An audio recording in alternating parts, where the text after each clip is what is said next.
अस्सलामुअलैकुम, welcome to my YouTube channel. I hope आप ठीक होंगी और आज मैं आपके साथ फॉरबिडन लव का नेक्स्ट पार्ट शेयर करने वाली हूँ। आई नो आपको ये स्टोरी थोड़ी सी कंफ्यूजिंग लग रही है, लेकिन मेरे प्यारे बेबीज एंड बाबूज, मैंने आपको बोला था ना कि ये एक सस्पेंस थ्रिलर होने वाली है। और अगर एक ही पार्ट में सब कुछ पता चल जाए एकदम से ही, तो फिर स्टोरी का क्या ही मज़ा रह जाना है। हाँ, और मैंने बोला था आपने बिल्कुल भी इम्पेशेंट नहीं होना, बल्कि सब्र से सुनेंगे तभी तो स्टोरी का मज़ा आएगा। और जो थोड़े ज़्यादा अक्लमंद लोग हैं, उनको तो कोई भी कन्फ्यूजन नहीं हुई होगी, जो कि स्टोरी को ध्यान से सुनते हैं। तो अगर आपको समझ नहीं आ रही तो मेरे प्यारे बेबीज एंड बाबूज ज़रा ध्यान से सुनेगा स्टार्ट से, तो फिर आपको सही से समझ आ जाएगी। तो चले हम अपनी स्टोरी को स्टार्ट करते हैं।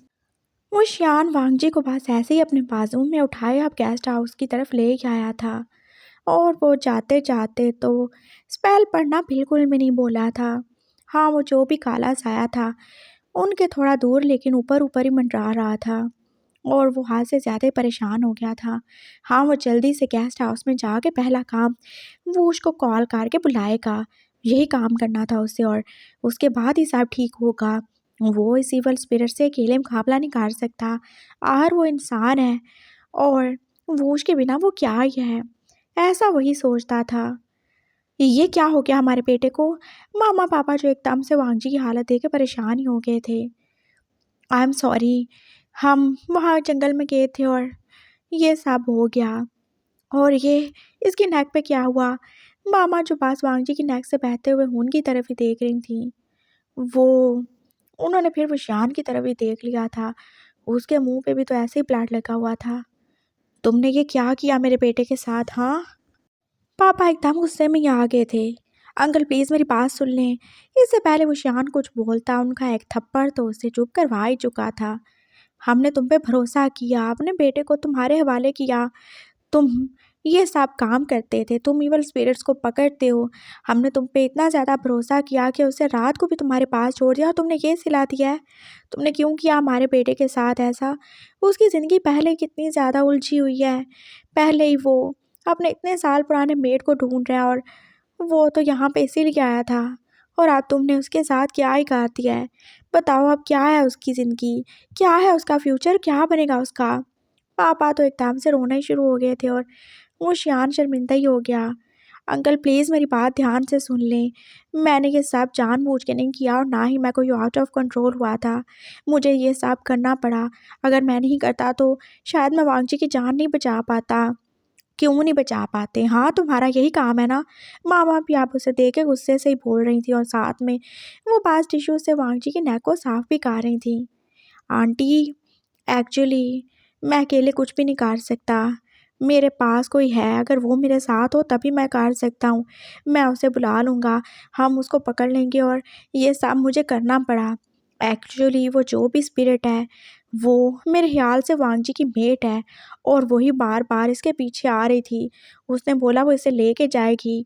वो इस दुनिया में है नहीं है, वो ज़िंदा नहीं है, तो वांगजी को भी ज़िंदा रहने का कोई हक नहीं। तो क्या मैं आपके बेटे को मरने देता? मुझे और कोई भी रास्ता समझ नहीं आया। उससे बचाने का यही तरीका था कि उसे उसकी मेट से दूर कर दिया जाए, वो किसी और का हो जाए, तभी उसके अंदर उससे पाने की उम्मीद ख़त्म हो सकती है। आंटी, मैंने इसीलिए सब किया।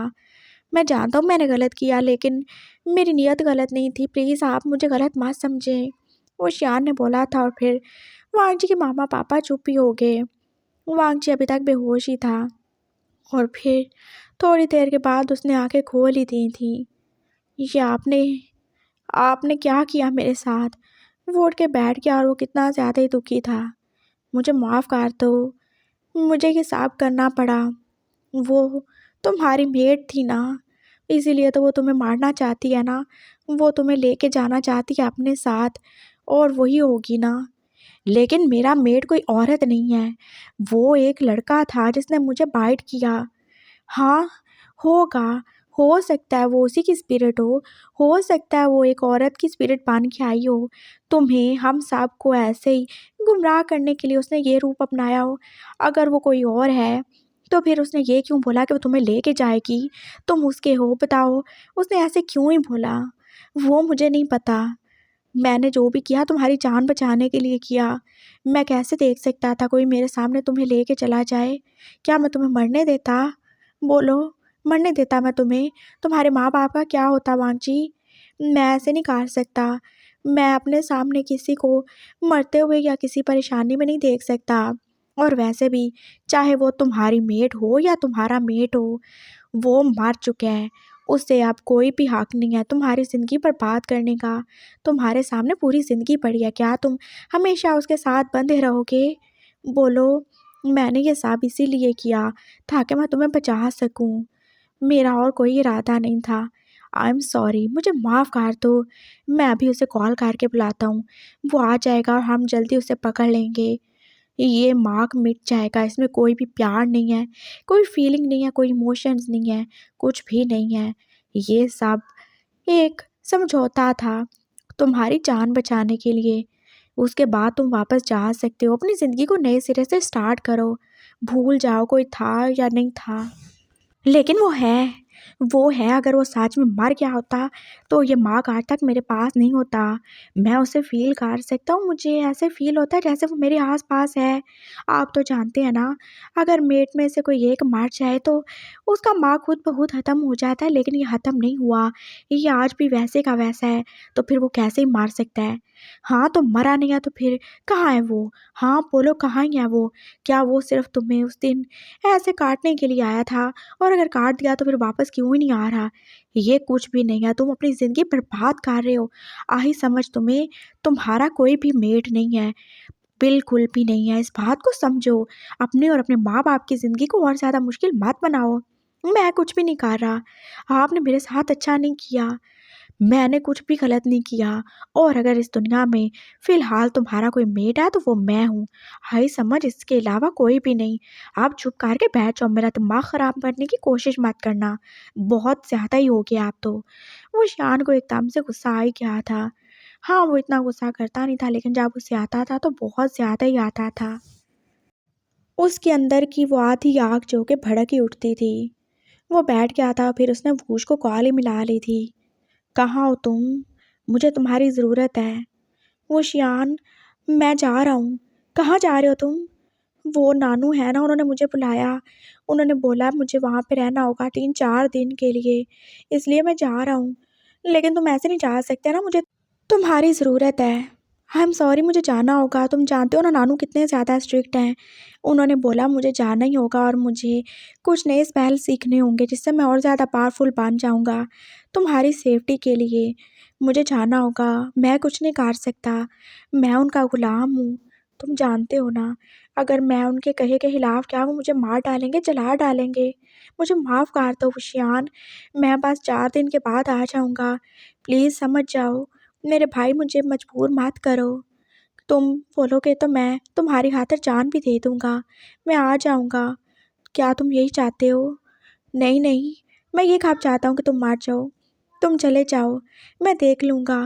अपना ख़्याल रखना। उसने कॉल बंद कर दी थी और हाँ, वो सोच ही रहा था वो अकेला क्या ही कर सकता है। हाँ, फुशियान के पास एक ही रास्ता था। उसने वैनिंग को बुला लिया था और उसे बोला था कि वो जितने भी स्पिरिट वहाँ पे कैद हैं सबको ही ले आए, और वैनिंग इतना तो कर ही सकता था। वो आ गया था और उसके पास सबकी तो पावर थी। प्लीज़, यहाँ पे गेस्ट हाउस में जितने भी लोग हैं उन सब की सेफ्टी तुम्हारे हाथ में है। इनका ख्याल रखो। वो जो भी है अंदर नहीं आनी चाहिए, यहाँ आना चाहिए। मैं पूरी कोशिश करूँगा sir. Thank you so much. मुझे बस वांगजी का ख्याल रखना है। जब तक वूश नहीं आता, मुझे इससे उससे बचा के रखना है। अगर इससे कुछ हो गया तो मैं क्या करूँगा? मैं इसके माँ-बाप को क्या ही जवाब दूँगा? वो शियान ने बोला था, और वैनिंग जो कि अब बाहर चला ही गया था। और फिर वो शियान और वांगजी और उसके मम्मा-पापा बस वैसे ही बैठे हुए थे। वांगजी के सर में कितना ज़्यादा दर्द हो रहा था, और उतना ही दर्द तो शियान के सर में भी हो रहा था। वांगजी जो कभी यहाँ तो कभी वहाँ घूमे ही जा रहा था। उसकी नेक पे उसकी मामा ने बैंडेज ही काट दी थी, और वो शियान को फिर जैसे वही सेंट फील होना शुरू हो गई थी। क्या हुआ? ये क्या हो रहा है? मैं इतना ज़्यादा अनईज़ी फील क्यों कर रहा हूँ? क्या हुआ तुम्हें? तुम ठीक तो हो? उसने एकदम से जैसे वांग जी के करीब आके उसे टच किया था। वो कितना ज़्यादा कम हो रहा था उसकी आँखें, वो भी तो ऐसे बुखार की वजह से रेड ही हो रही थी। मैं ठीक हूँ, बस मुझे बुखार हो रहा है। ये बुखार नहीं, तुम्हारी हीट है वांग जी, मैंने इसीलिए बोला था घर से बाहर मत निकलो। अब हम यहाँ पे फंस चुके हैं, तुम्हारी सेंट उस ईवल को यहाँ पे ले ही आएगी। ओह नो, अब हम क्या करेंगे। मामा पापा कितने ज़्यादा परेशान थे और सब एक रूम में ही तो थे। आंटी ऐसा कुछ भी नहीं होने वाला, इसकी सेंट क्यों ही उस तक जाएगी। वो जो कोई भी है बहुत ज़्यादा ही पावरफुल है और इसकी सेंट क्यों ही नहीं जाएगी, क्योंकि मैंने इसे माँ किया है ना, ये मेरा मेट बन चुका है ना अब। उसने बोला था और फिर वो चुप ही हो गए। लेकिन वो जो भी है बहुत ज़्यादा पावरफुल है। वैनिंग एकदम से आ ही गया था। सर, वो किसी आम इंसान की रूह नहीं है, वो कोई और ही है, वो कोई जिन है। उसमें बहुत ज़्यादा पावर है और मैं शायद उसे ज़्यादा देर तक नहीं रोक पाऊँगा। आपको यहाँ से जाना होगा और इनको भी। उसने वांगजी लोगों की फैमिली की तरफ देख के बोला था और वो शान अब सोच ही रहा था, तो हम इन्हें कहाँ लेके जाएंगे। यहाँ रहे तो बाकी लोगों की जान के लिए भी खतरा हो सकता है। सारे ने घर ले चलते हैं ना। वैनिंग ने मशवरा दिया था और वो शान उसका मुंह ही देखने लगा। तुम नानू को जानते हो, वहाँ वूश भी आ जाएगा और अगर नानू को पता चल गया तो सर हम क्या करें। क्या आपकी ये ड्यूटी नहीं है? क्या आप इस लड़के को ऐसे मरने देंगे? बोले कि आपके सामने वो इसे ले जाए, इसे चीर फाड़ डाले, इसे मार के कहीं फेंक दे, आप ये देखोगे? वैनिंग बोल रहा था और वो शियान अब सोच ही रहा था, नहीं मैं ऐसे नहीं करूँगा, मैं इसको ज़रूर ही बचाऊँगा। उसने एकदम जैसे वांगजी का हाथ ही पकड़ लिया था। चलो मेरे साथ। कहाँ लेके जा रहे हैं आप मुझे? वांगजी जो कि कितनी ज़्यादा वीक सी वॉइस में बोला था। उसकी हालत ख़राब होती जा रही थी और उसका बुखार तो बढ़ता ही जा रहा था। तुम्हारे घर? मेरे घर? लेकिन कैसे? तुम्हारा घर यानी मेरा घर। तुम वहाँ चल रहे हो, तुम्हारे मामा पापा भी।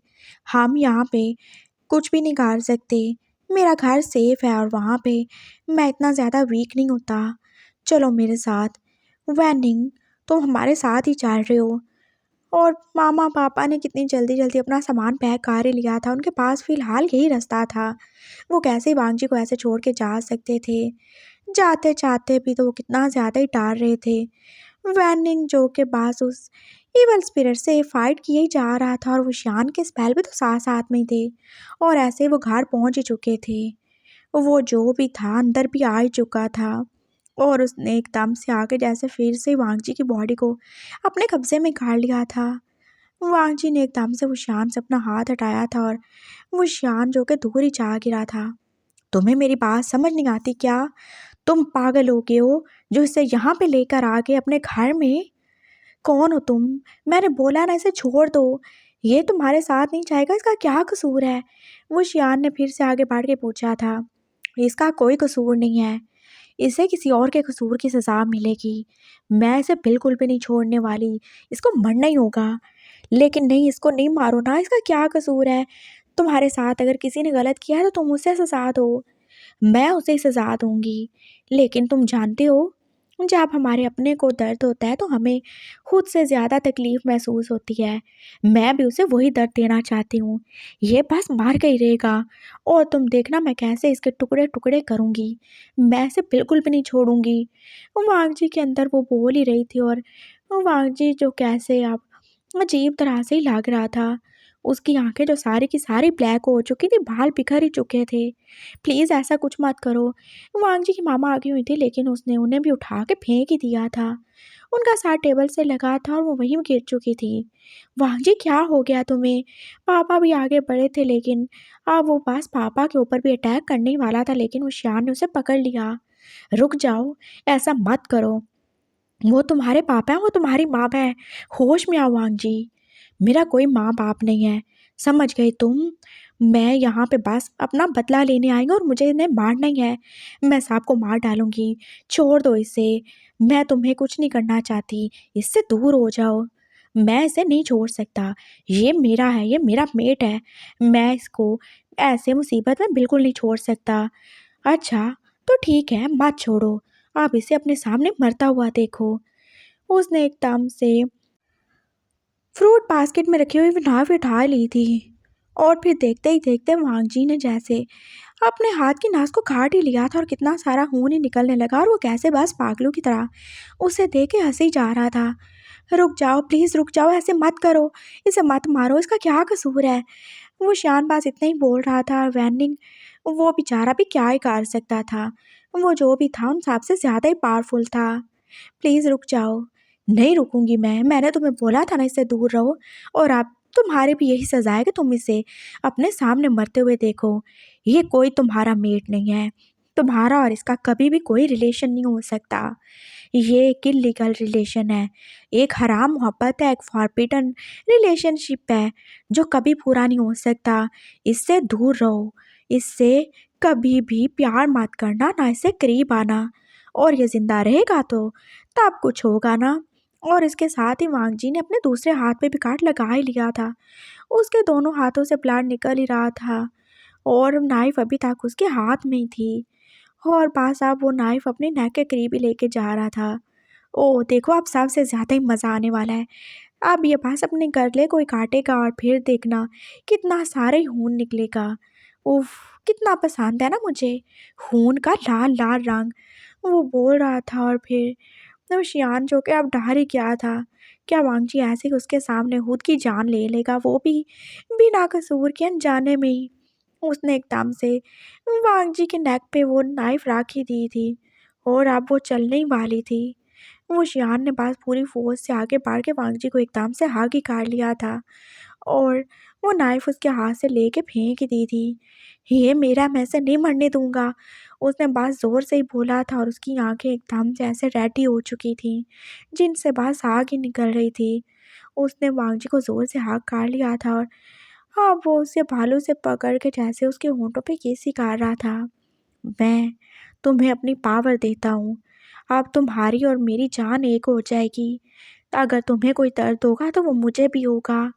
मैं शायद तुम्हें ऐसे नहीं बचा सकता लेकिन वैसे ज़रूर बचाऊंगा। मैं आधा इंसान ज़रूर हूँ लेकिन मैं आधा जिन भी हूँ। तुम्हारा दर्द, हर दर्द मैं अपने आप में ले लूँगा। वो उसे किस करते करते जैसे उसे दिल में ही बता रहा था। वांगजी के अंदर से वो जो भी रूह थी निकल ही चुकी थी और वांगजी कैसे अब किसी बेजान लाश की तरह ही खड़ा था। वो गिरने ही वाला था। उसके दोनों हाथों से बस खून निकले ही जा रहा था और वो शियान ने जैसे उसे गिरने से पहले बाजुओं में उठा लिया था। मैं तुम्हें नहीं मरने दूंगा, बिल्कुल भी नहीं मरने दूंगा। वो उसे ऐसे ही उठा के अपने बेडरूम में ले आया था और फिर उसने जल्दी जल्दी उसके बाजू पे हाथ भी रखा था। मामा पापा बाहर थे और उसने पापा को बोल दिया था कि वो मामा के पास ही रहें। वैनिंग को भी बाहर भेज दिया था और अब वो पास वांगजी को ठीक ही कर रहा था और अब वो फील कर रहा था उसके दर्द को। तुम्हारे अंदर मेरी पावर है, तुम मेरे मेट हो, तुम्हें कुछ नहीं होगा, मैं तुम्हें कुछ भी नहीं होने दूंगा, कुछ भी नहीं होने दूंगा। और अगर तुम्हें बचाने के लिए मुझे अपनी जान भी देनी पड़ी तो मैं दूंगा। मैं ऐसे हार नहीं मान सकता। मैं वो शियान हूँ, मैं कभी अपने काम में पीछे नहीं हटा और ना ही मैंने कभी हार मानी है। तुम्हारे बारे में नहीं, तुम सिर्फ मेरे मेट नहीं हो, तुम मेरी जिम्मेदारी भी हो, मेरी रिस्पॉन्सिबिलिटी हो। तुम्हारी जान अब मेरी जान है। वो वांगची को ऐसे ही देखते हुए बस बोले जा रहा था और फिर जैसे उसका दिमाग एकदम से चलने लगा। हाँ, अब एक ही तरीका रह गया है, वो वांगजी के साथ एक हो जाए। वो वांगजी को अपनी थोड़ी पावर दे सकता है तभी तो वो वांगजी को सेव कर सकता है। उसने एकदम जैसे कमरे का दरवाज़ा अंदर से बंद ही कर दिया था। मुझे माफ़ कर देना, मैं ये सब नहीं करना चाहता था लेकिन मेरे पास एक कोई और ऑप्शन नहीं है। आग और मिट्टी कभी एक नहीं हो सकते लेकिन अगर आग चाहे तो उसी मिट्टी को पक्का भी कर सकती है। आग की तपश कच्ची मिट्टी को पका सकती है, उसे और ज़्यादा मजबूत बना सकती है और मैं भी वही करने वाला हूँ। मुझे माफ़ कर देना, जो भी मैं करने वाला हूँ उसके लिए। वो ऐसे ही अपनी शर्ट उतार रहा था और फिर जैसे वो रुक ही गया। वो ऐसे नहीं कर सकता, वो बिल्कुल ऐसे नहीं कर सकता। वो बिना किसी ताल्लुक के ऐसे वांगजी की इज्जत नहीं लूट सकता। वो उसकी प्योरिटी, उसकी इनोसेंस उससे नहीं छीन सकता। वो एक मासूम लड़का है जो यहाँ पे सिर्फ अपने मेट को ढूंढने आया है और बेचारा पता नहीं किसी मुसीबत में फंस गया है। क्या वो ऐसे कर सकता है? बिल्कुल नहीं। और अगर वांग जी वो होश में आ गया, वो ठीक हो गया, तो क्या वो उसे कभी माफ़ करेगा? वो तो अपनी जान ही दे देगा। नहीं, वो ऐसा नहीं कर सकता। वो एकदम से उठ ही गया था और फिर उसने दरवाज़ा खोल दिया। मामा पापा वेंडिंग के साथ ही थे और वेंडिंग ने बताया था वो जो भी थी, हाँ बस बाहर ही है। उसने बहुत मुश्किल से ही सही लेकिन घर के चारों तरफ एक प्रोटेक्शन वॉल बना ही दी है और जब तक वो है तब तक वो अंदर नहीं आ सकती। सर, आपके पास सिर्फ एक ही ऑप्शन है। आपको इस लड़के को कुछ पावर देनी होगी जिससे वो ज़्यादा कमज़ोर ना पड़े। तुम सही कह रहे हो सर, मैं आपको अपनी पावर दूंगा और इन सब की भी। उसने जार में बंद उन स्पिरिट्स की तरफ देख के बोला था और फिर उसने उशियान के दोनों हाथ अपने हाथों में पकड़ लिए थे। वो ऐसे ही उससे अपनी एनर्जी ट्रांसफ़र कर रहा था। वो आपका मेट है सर और आपको आप उसे ये एनर्जी देनी होगी उसे बचाने के लिए, नहीं तो वो उसका मुकाबला नहीं कर पाएगा। वो कभी भी उसके अंदर आ सकती है और वो अपनी जान ले लेगा। तुम सही कह रहे हो लेकिन मैं ये सब ऐसे नहीं कर सकता। मुझे उसके माँ बाप से बात करनी होगी। वो शियान अब मम्मी पापा के पास ही बैठा था और फिर उसने बता दिया था सब कुछ ही। तो अब तुम क्या चाहते हो? मैं कुछ नहीं चाहता। मुझे आपके बेटे के साथ इंटीमेट होना पड़ेगा। क्या बकवास है ये? पापा एकदम से गुस्से से ही बोल पड़े थे। आई एम सॉरी लेकिन मुझे ये सब करना पड़ेगा। मैं कोई गलत इंसान नहीं हूँ, ना ही मुझे कोई लालच है। हाँ, तुम्हें और क्या ही लालच होगा? तुम मेरे बेटे को अपना गुलाम बना के रखना चाहते हो। आंटी ने बोला था और फिर वो चुप ही हो गया। ठीक है आंटी, अगर आपको मुझ पे ट्रस्ट नहीं है तो आप उसके लेके जा सकती हैं, लेकिन मैं आपको बता रहा हूँ, आपने घर से बाहर एक कदम भी निकाला तो वो वांगजी की ज़िंदगी का बस आखिरी कदम होगा जो वो चलेगा। आप सोच लें। उसने बोला था और फिर पापा चुप ही हो गए। ठीक है, लेकिन तुम ऐसे उससे के करीब नहीं जा सकते। हम इतने बेगैरत नहीं है कि अपने बेटे की जान बचाने के लिए उसकी इज्जत बर्बाद करने दें तुम्हें। मैं भी ऐसा नहीं हूँ। मैं उससे शादी करूँगा। आप दोनों करवाएंगे। लेकिन हम कैसे? आप ही करवाएंगे। मेरे घर में एक साइड पे एक रूम है, वहाँ पे मामा पापा, मैं और जो भी लोग हमारे घर में रहते हैं हम सब वहाँ पे प्रे करते थे। वो छोटा सा चर्च ही है। हम वहाँ पे जाके ये सब कर सकते हैं। वहाँ पे कोई भी नहीं आ सकता। वो एक सेक्रेट जगह है ना। ठीक है, तुम उसे ले आओ। पापा अब चुप भी काट चुके थे और फिलहाल उनके पास और कोई ऑप्शन था भी नहीं। वो शियान वांगजी को बस ऐसे ही अपने बाजू में उठा के वहाँ पे ला ही चुका था। वहाँ पे कुछ एक दो तस्वीरें ही थी जिससे उसने कवर कर दिया था। ये क्या किसी की पिक्चर्स हैं? पापा ने देख के पूछा था। हाँ, ये मेरी माँ की और मेरे नाना की तस्वीर है। और कौन है तुम्हारी फैमिली में? तुम्हारे पापा? मुझे नहीं पता वो किधर हैं। वो मर चुके हैं और मेरे पास उनकी कोई तस्वीर नहीं है। काम करते हैं ना अभी जिसके लिए आए हैं, उसने बोला था और फिर उसने ऐसे ही बेहोश से वांगजी का हाथ अपने हाथ में ले लिया। मामा पापा बस उसके सामने खड़े थे। मैं वो शियान आपके बेटे को, आपके वांगजी को अपनी वाइफ के तौर पर एक्सेप्ट करता हूँ और मैं यहाँ पर खुदा के घर में खड़े होकर ये कसम खाता हूँ, जब तक मैं ज़िंदा हूँ मैं इसे मरने नहीं दूँगा। मैं किसी को इसे लेके जाने नहीं दूँगा। मैं इससे पहले मरूँगा और अगर ये मर गया तो मैं भी ज़िंदा नहीं रहूँगा।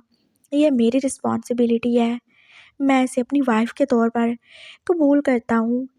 क्या आप कबूल करते हैं मुझे अपने सन इन लॉ के तौर पर? बोलें। और मामा पापा ने बस हाँ में सार हिला दिया था। वांगजी तो अभी कुछ बोल ही नहीं सकता था। हाँ, हम भी वांगजी के हस्बैंड के तौर पर तुम्हें एक्सेप्ट करते हैं। हम जीसस को, स्काई को, अर्थ को, मून को, सन को, सबको गवाह बना के कहते हैं कि तुम ही इसके हस्बैंड हो, तुम ही इसके मेट हो और आज के बाद इसकी अच्छाई बुराई, खुशी गम दुख सुख सब कुछ तुम्हारे ही साथ है। मामा पापा ने बोला था और फिर वो शियान ने बस आगे बढ़ के उनसे दुआएं ली थी। वांग जी को अब थोड़ा थोड़ा होश आ ही रहा था। उसे कुछ भी नहीं पता कि क्या ही हो रहा है। उसने खुद को कहाँ पे ही पाया था। वो एक चेयर पे बैठा हुआ था।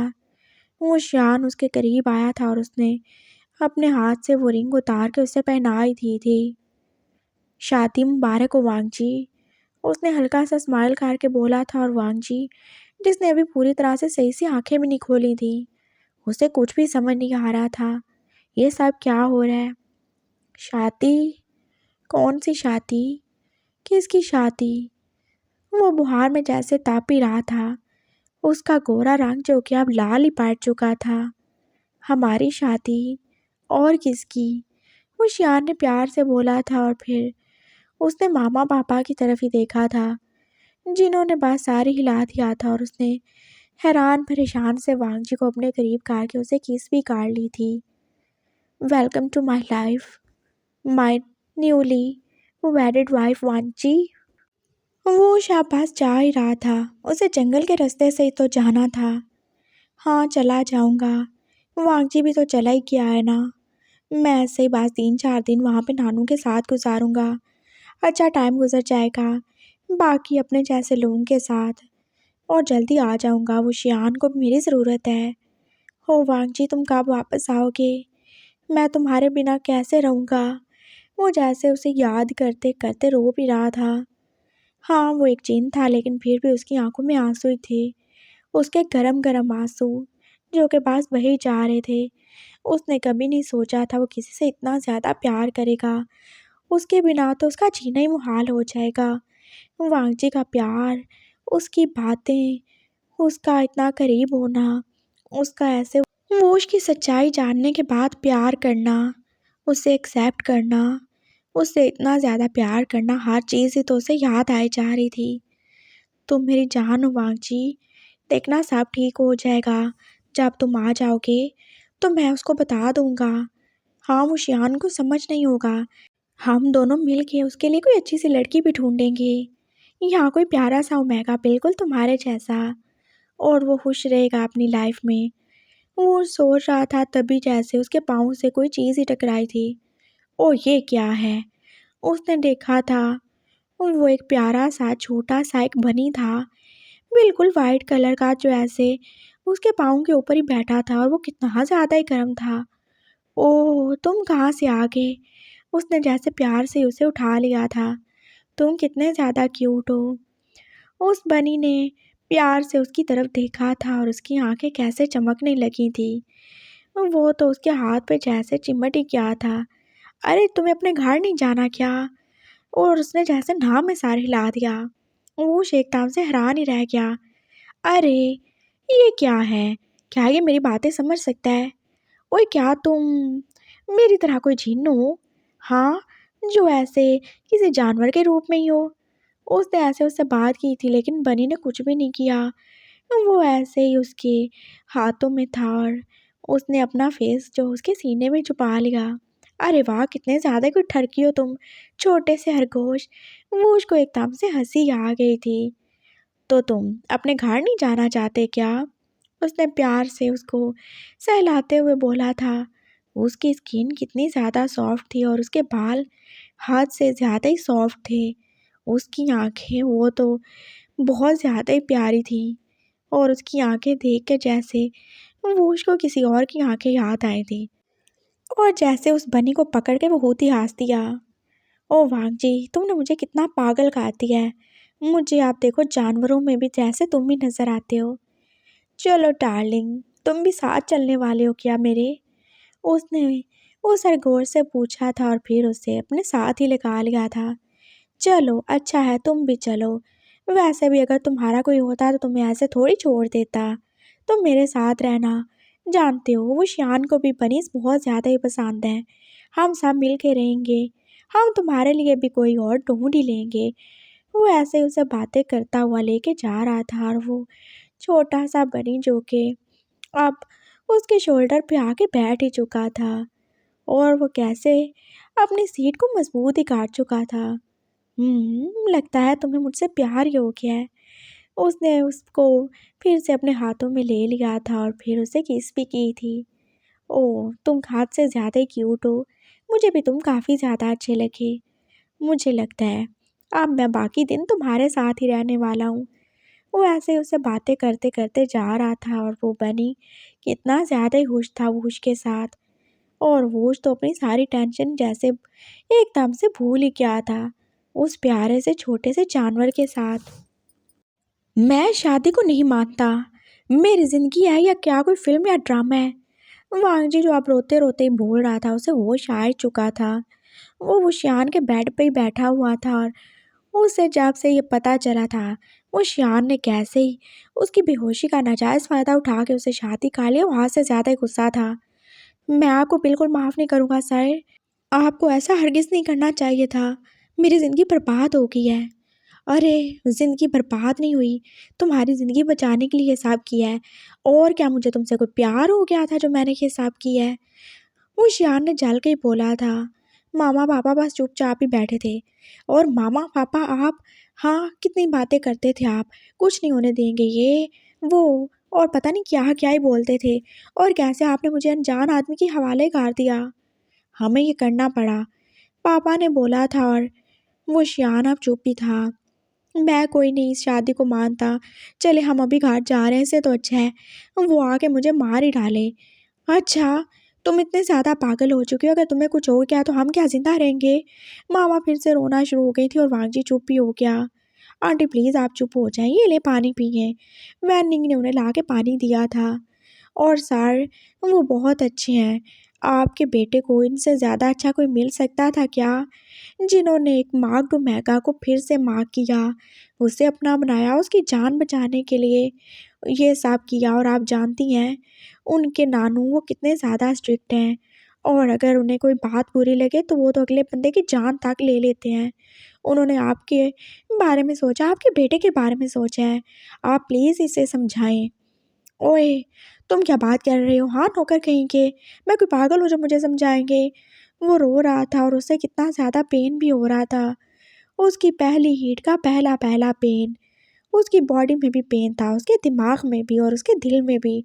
उसकी ज़िंदगी का तो कबाड़ा ही हो चुका था। वो जब भी उठता था कहीं और ही होता था। कभी वो अपने बेड पे होता था, कभी छत पे, कभी पलंग के नीचे, कभी उसको कोई मार काट चुका होता था, कभी दोबारा से मार काट चुका होता था और कभी जब उठता था उसकी शादी हो चुकी होती थी। व्हाट द हेल उसकी ज़िंदगी थी या क्या ही था? वो बस रो रहा था और फिर वो शियान को जैसे फिर से फ़ील होना शुरू हो गया था, जैसे वो पावर फिर से उसके करीब ही आ रही है। अंकल आंटी आप प्लीज़ यहाँ से चले जाएँ। मुझे अब वांगजी के पास ही रहना है। मेरे माँ-बाप को क्यों भेजें आप? हाँ, अब क्या करना रह गया है? मेरे पास नहीं आना आप, मैं बता रहा हूँ, नहीं तो मैं खुद को मार डालूँगा। तुम खुद को ना मारो इसीलिए ये सब करने वाला हूँ मैं। उसने बोला था फिर अंकल आंटी चले गए थे। मामा पापा रुक जाएँ, किधर जा रहे हैं आप? हाँ, मुझे इस अनजान आदमी के साथ अकेला छोड़ के मत जाएँ।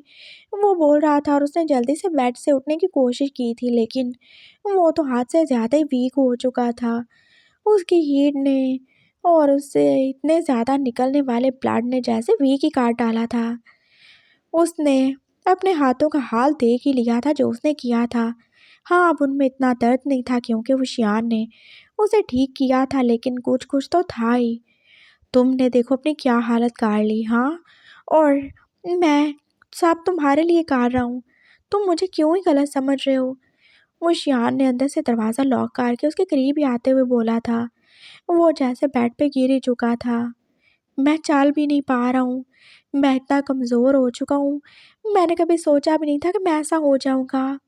वांगजी फिर से टूटा हुआ ही बोल रहा था। मुझे माफ़ कर दो। मैं आपको बिल्कुल माफ़ नहीं करूँगा। यहाँ से चले जाएँ, निकल जाएँ यहाँ से। अरे मैं क्यों निकलूँ? ये मेरा घर है कि मेरा कमरा है, मेरी वाइफ़ है, मैं क्यों ही जाऊँगा? अच्छा तो ठीक है फिर मुझसे माफ़ी मत माँगें। मैं आपको कोई भी माफ़ करने वाला नहीं हूँ। अगर इसके लिए माफ़ नहीं किया तो जो मैं आगे करने वाला हूँ उसके लिए कैसे ही करोगे? वो शियान ने एकदम उसके करीब आके बोला था और वो अपनी शर्ट के आधे से ज़्यादा बटन खोल ही चुका था। क्या मतलब? वांगजी ने जैसे उसकी तरफ डरते-डरते ही देखा था और वो शियान की तरफ देख के जैसे वो एकदम चुप ही हो गया। आप क्या करना चाहते हैं मेरे साथ? आई एम सॉरी लेकिन ये मुझे करना ही पड़ेगा। उसने एकदम से जैसे उसके ऊपर ही चाप लगा दिया था और वांगजी ने बस चीखें ही मारना शुरू कर दी थी। मामा पापा प्लीज़ मुझे बचाइए, ये देखें ये क्या कर रहा है मेरे साथ, ये मेरा रेप कर डालेगा, मुझे मार डालेगा, प्लीज़ मुझे बचा लें। मामा पापा कहाँ हैं आप? वो जैसे ऊंची ऊंची आवाज़ में बोल रहा था और वो शियान ने उस रूम को साउंड प्रूफ बना ही दिया था। आप तुम जितना मर्जी चीखो चिल्लाओ, अंकल आंटी तुम्हारी आवाज़ नहीं सुनने वाले, आप छोड़ दे मुझे। उसने जैसे उसको वो अपने ऊपर से हटाना ही चाहा था लेकिन वो शियान कहाँ ही हटने वाला था। मैं ये सब तुम्हारे लिए कर रहा हूँ, तुम्हें पावर देने के लिए। अरे वाह, पावर देने का और तरीका भी होता है, इससे पावर नहीं कुछ और दिया जाता है। उसने गुस्से से बोला था और इतनी क्रिटिकल सिचुएशन में भी वो शियान की जैसे हंसी निकल गई थी। हाँ तो इस तरीके से जो दिया जाता है वो भी ले ही लेना, उसने बोला था और फिर उसने वांगजी के दोनों हाथों को जैसे जकड़ लिया था। वांगजी तो पहले ही वीक था, उसकी हीट ने, उसके ब्लड लॉस ने उसे वीक बना ही दिया था और उसकी सेंट जो कि अब वो शियान को भी वीक बना ही रही थी। मुझे छोड़ दे प्लीज़, मैं मर जाऊंगा, मैं पहले ही बहुत ज़्यादा वीक हूँ, मैं पहले ही बहुत ज़्यादा टूट चुका हूँ। वांगजी ने बस रोते रोते ही बोला था और अब वो रेजिस्ट तो कर भी नहीं सकता था।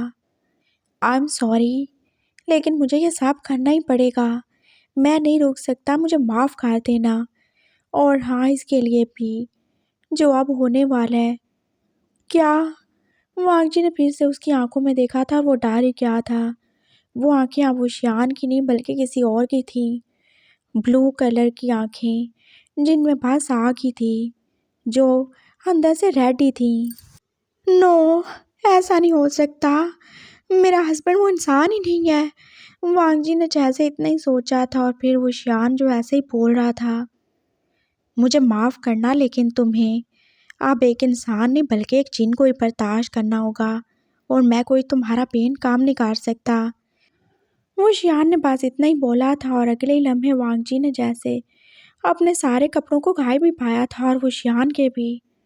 उसने एकदम से आंखें बांध निकाल ली थी, उसे बस अपनी मौत ही नज़र आ रही थी और फिर अगले ही लम्हे जैसे उसने अपने पूरे दिलो जान से ज़ोर से ही चीख मारी थी। वो कोई आग ही थी जो उसके अंदर उतर चुकी थी और उसको लगा जैसे वो अंदर से अब बस काट ही जाएगा, जल ही जाएगा, उसका कुछ भी बाकी नहीं रहेगा। उसकी चीखें वो कितनी ज़्यादा ऊंची थी, शायद कोई सुनता तो उसका दिल ही फाट जाता, लेकिन कोई नहीं सुन सकता था। वो कमरे से बाहर नहीं जा सकती थी। हाँ लेकिन कोई और था जिसने सुन लिया था। चर्च में रखी हुई मामा की वो तस्वीर जो एकदम से नीचे ही गिर गई थी और अब जैसे उसमें से खून ही निकलने लगा था। उस तस्वीर में से अब एक रूह भी बाहर आ गई थी जो कि मामा की थी और वो कितना ज़्यादा ही रो रही थी। ये तुमने क्या काट डाला वो शियान, इस तरह बचाने से अच्छा था तुम उससे मार ही जाने देते, कम से कम उसे अपने भाई के साथ ये सब तो ना करना पड़ता।